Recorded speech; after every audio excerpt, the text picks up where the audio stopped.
Hello, good evening. Tonight we are thinking of Sarah Everard, the 33-year-old woman who went missing walking home in South London 8 days ago. It comes after a serving Met police officer was arrested on suspicion of Sarah Everard's kidnap and murder. And tonight it has emerged that the Met has referred itself to the police watchdog over how it handled allegations that the officer indecently exposed himself 4 days before she disappeared. Today, Sarah's family paid tribute to her, saying she brought so much joy to our lives, and have appealed for more information to help solve this terrible crime. They said Sarah was bright and beautiful, a wonderful daughter and sister. She was kind and thoughtful, caring and dependable.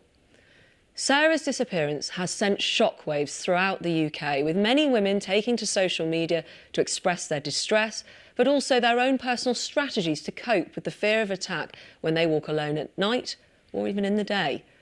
But what needs to change to make women feel less afraid on our streets?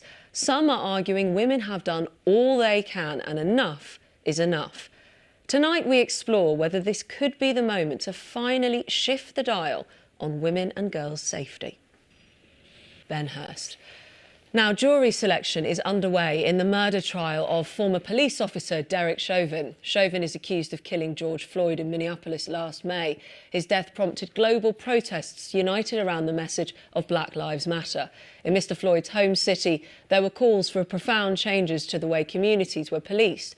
9 of the 13 city council members voted to abolish the city's police force and replace it with intervention services like mental health counselling and mediation.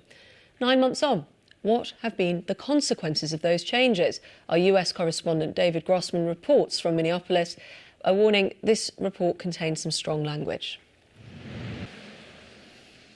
David Grossman reporting. Now, the Labour leader Sir Keir Starmer blew the starting whistle on the local election campaign today, pledging he would be dedicating his campaigning to support our nurses.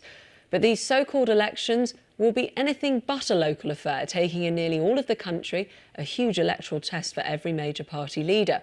But what can they expect?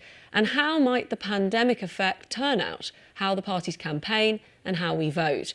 Right up until polling day, we're going to bring you the most in-depth analysis of the races and our shifting electoral geography across the country. Our policy editor, Lewis Goodall, is at the Newsnight Walk. I've got tapes that you're still working on your Walkman. But in terms of what it did, I mean, do you think it was the beginning of us having that personalisation that we now take for granted with streaming and however else we take our music? Absolutely, there's no doubt. I've got to ask, did you ever send one as a gift for a lover or a girlfriend?